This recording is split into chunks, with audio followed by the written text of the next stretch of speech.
À mon tour, avant de passer la parole à Monsieur le Directeur Général des Services, je remercierai tout particulièrement chacun d'entre vous, donc Madame la Sénatrice, Monsieur le Sénateur. Quand même, on a 2 sénateurs ce soir, sur 2, c'est magnifique. Je vous en remercie. Donc ensuite, Madame la Commandante de compagnie, Madame Pontiès. Alors, je suis très heureux évidemment qu'elle soit là ce soir parce que j'ai compris qu'elle allait nous quitter, qu'elle allait quitter donc, ce service pour repartir sur Paris. Ça va changer. Monsieur le sous-préfet, donc je suis évidemment bien heureux de recevoir ce soir. Les conseillers départementaux, alors Rachel, je trouve bizarre parce que cet après-midi, elle s'était un peu libérée pour être prête ce soir, donc je ne sais pas, elle a dû peut-être mettre les roues dans l'eau ou quelque chose comme ça. En attendant, donc, je remercie Damien. Je remercie Madame la Présidente du CIETOM, je ne parlerai pas de tout le reste, puisqu'elle est aussi présidente de la communauté des communes, etc. Donc, merci Madame la Présidente du CIETOM. Et je remercie bien entendu donc, le Major, notre gendarme local, qui contribue largement à la sécurité du territoire, mais surtout aussi à la bonne relation avec les élus en bonne intelligence. Donc je vous en remercie. Alors, pour que les choses soient claires, nous ne sommes pas concertés sur notre prise de parole, donc il pourrait se faire ce qui serait normal, qu'on retrouve quelque chose qui se croise. Je voudrais rajouter dans mes remerciements, j'ai invité Pierre Ducard, notre ancien président. J'y tenais, je suis très heureux qu'il soit là, bien sûr. Si aujourd'hui je suis là, c'est que je suis dans la continuité de Pierre Ducard et de son équipe. Nous sommes quelques-uns à être restés. Et ce pourquoi cette communauté des communes continue à vivre sans soubresaut important. Et je tiens à remercier, avant de commencer, aussi Magali, notre responsable de la communication, elle est toute seule, on en a plus. Et les services techniques, évidemment, qui ont décoré cette salle et qui ont organisé cette salle. Voilà. Alors, pour ne pas oublier l'objet de cette soirée, je tiens tout d'abord à vous souhaiter une très bonne année à tous. Et je dirais meilleur. Ça fait 3 ans que je le dis. J'espère que l'année prochaine, on souhaitera une bonne année normale. Je souhaite évidemment la bienvenue à tous ceux qui nous ont rejoints. Mais je tiens à accorder une place particulière pour tous les agents de la communauté, sans exception. Et je veux vous dire que vous êtes notre bien le plus précieux. J'ai le plaisir de travailler avec vous au plus près et au quotidien. C'est aujourd'hui pour moi la première fois que je me retrouve dans cet exercice en tant que président de cette communauté. En effet, depuis 2020, comme chacun le sait, malheureusement, année de l'élection, nous n'avons pu organiser des vœux. Le mandat, en effet, commençait par cette pandémie venue de je ne sais où. Il a fallu l'affronter. Cela a été très difficile pour nos services de première ligne, se réinventer dans un nouveau mode de fonctionnement, mais vous avez relevé le défi avec beaucoup de courage et de bonne volonté. Je vous en remercie très sincèrement.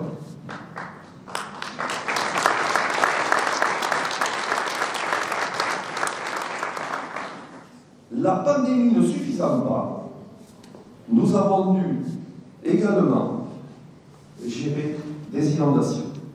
Je me tourne vers le maire de Péroise, puisqu'il est le plus impacté avec son collègue de Wayne-Gave qui n'est pas loin.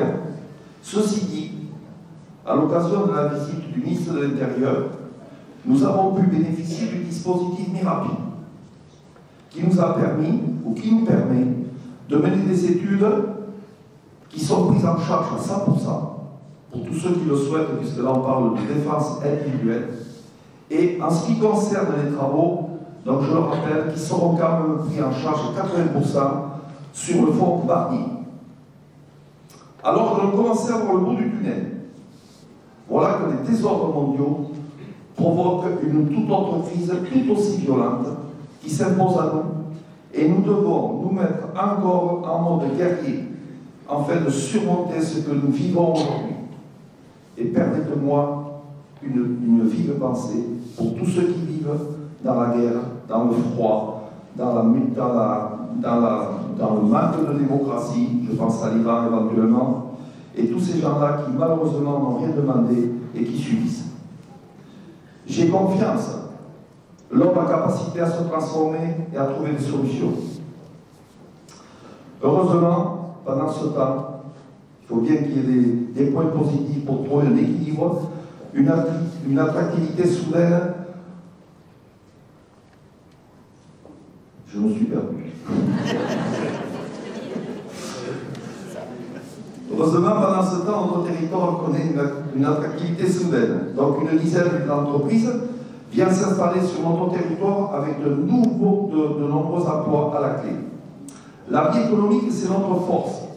Il faut la favoriser et je remercie les élus visionnaires qui nous ont précédés pour avoir imaginé et anticipé cette zone Sudland qui est si prisée par les entreprises pour sa situation géographique éventuellement. Je profite de ce temps de parole pour remercier plus particulièrement celui qui vous a souhaité les voir, M. Bassier. C'est un précieux collaborateur, d'une incroyable réactivité et un très bon animateur. Quoique, il bénéficie de chefs de service qui sont très autonomes et très compétents dans leur domaine, ce qui lui rend quand même la tâche plus aisée.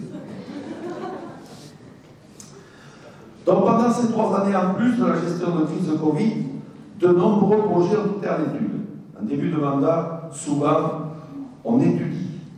Donc vous allez retrouver quelques éléments qu'il nous a cités. Donc sur le développement du territoire, nous avons mis en place la vente directe avec les agriculteurs, avec un achat de casier alimentaire. Ce projet a bien démarré, il reste à ses débuts, il doit encore évoluer, et je pense que c'est une force pour les années à venir, et tant mieux pour l'agriculture notamment. On a aussi donc lancé une étude auprès des entreprises, ces fameuses entreprises qui sont arrivées sur la zone Sudland, pour imaginer peut-être un bâtiment où on pourrait avoir du sport, de la restauration et peut-être même une crèche au vu du nombre de salariés qui vont arriver sur cette zone. L'aménagement du territoire, donc effectivement, on a démarré le SCOP.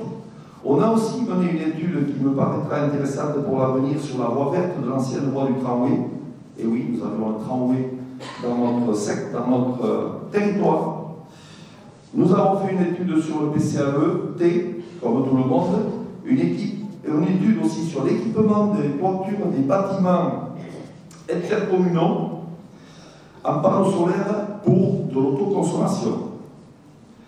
On a aussi fait une étude sur le plan mobilité des agents, étude sur le maintien d'une aide aux logements locatifs sociaux, confirmation, et ça c'était une bonne nouvelle, de l'échangeur Carès-Cassabé, ainsi que le rond-point de la zone Sudland pour les années 2025. Autre secteur sur lequel nous avons travaillé, c'est le diagnostic sanitaire et écologique préventif de Sort-de-l'Abbaye, ça a été dit. Les travaux importants sur le cryptoportique de Sort-de-l'Abbaye. Et à ce sujet, je sais que certains d'entre nous trouvent que l'on consacre beaucoup d'argent dans ce secteur, mais c'est une des vitrines de notre territoire, et plus tard, j'en suis sûr, on nous remerciera. Elles sont cool. On a fait aussi l'acquisition de la biblio-ludothèque pour des rangements, ça n'a rien d'extraordinaire, et l'étude sur le tourisme nous a aussi dirigé sur l'appellation de notre territoire en la vallée du Kiwi. Kiwi, même si aujourd'hui il est plutôt plus en difficulté, vous savez que c'est aussi une des vitrines très importantes de notre territoire. Sur le pôle petite enfance et jeunesse, nous avons pris effectivement la compétence jeunesse et nous avons embauché un animateur supplémentaire. Reste à évoluer en trouvant un local peut-être plus adapté, c'est en cours de réflexion. Nous avons fait une étude aussi sur l'école maternelle de Tif, sur la partie Harrigan, qui nécessiterait effectivement d'être rénovée. Un gros projet qui qui verra certainement un jour assez rapidement, c'est la construction, alors ça non, ça va se faire cette année, c'est la construction du centre loisir à la maternelle de Peyrehorade, mais il y a une autre étude qui va être lancée, c'est sur le site d'Ortevielle, où avec la mairie, on va pouvoir faire donc, le primaire, la maternelle, le centre de loisirs, la restauration en commun. Donc c'est un très gros projet. À l'occasion, je remercie la mairie de Ortevielle de nous avoir offert cette possibilité, puisqu'ils avaient acheté un terrain, et qui va nous permettre effectivement, certainement, de mettre en place un très beau projet sur cette commune. Le SIAS. Le SIAS a eu aussi une étude de restructuration qui a mis en place un mode de fonctionnement plus adapté, et nous avons procédé à l'embauche d'une nouvelle directrice. Donc aujourd'hui, on peut dire qu'on est un petit peu mieux structuré. Avant la réunion, j'ai eu quelques petites bribes de conversation avec les agents qui travaillent au CIS, et ça confirme qu'effectivement, on va vers le mieux. En voirie équipement, donc on a un programme annuel classique, je ne vous le referai pas.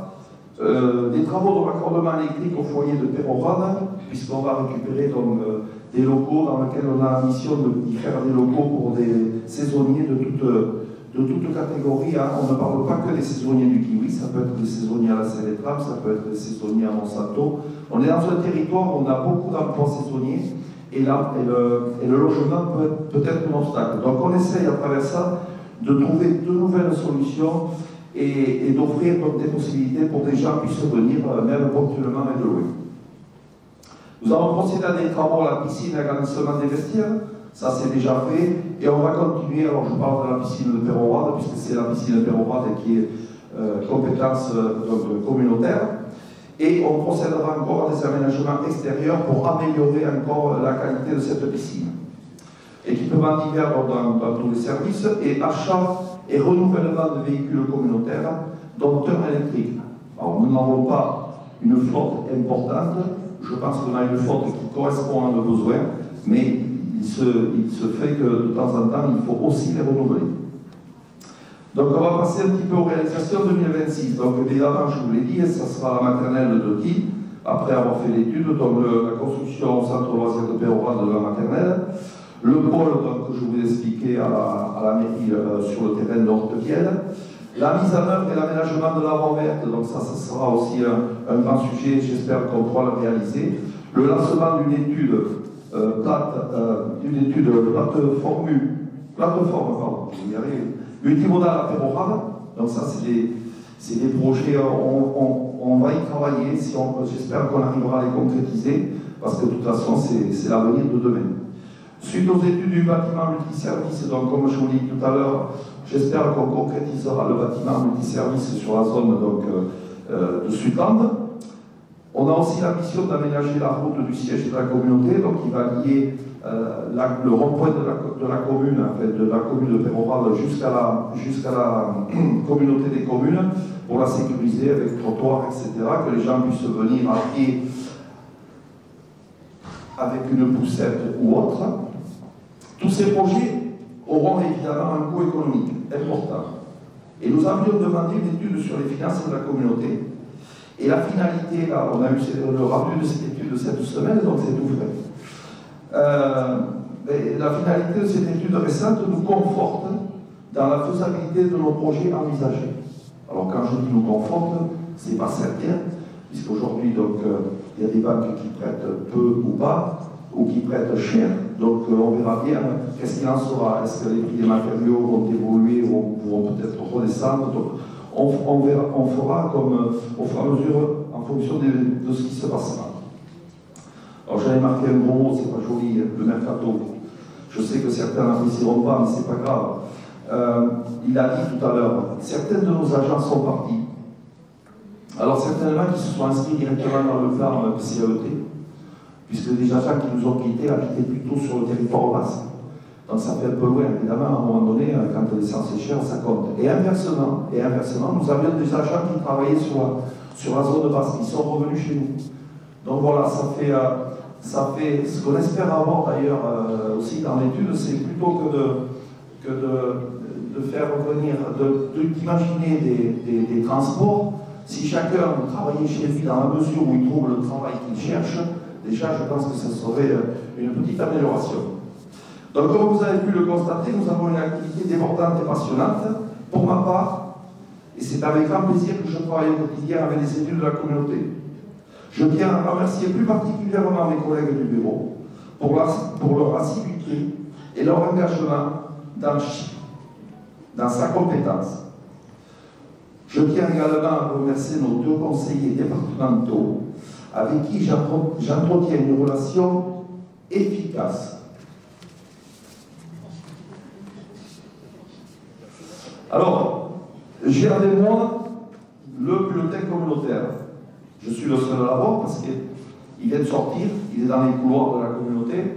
Donc à partir de la semaine prochaine, vous pourrez venir récupérer les cartons à la communauté des communes. Il suffit de vous adresser à Dani. C'est ça? Encore un grand merci à tous. Unis, on fait toujours de grandes choses. Continuons à assumer notre rôle d'élu dans le bien vivre et le respect des autres. Le président est doté d'un 6e sens. Ça peut être contestable. C'est le bon sens paysan. J'aime à le rappeler au quotidien, à nos équipes, le bon sens paysan. Et je voudrais finir par là. Sur ta route, tu trouveras des pierres. Soit tu construis un mur, soit tu fais un pont. Et je vous remercie.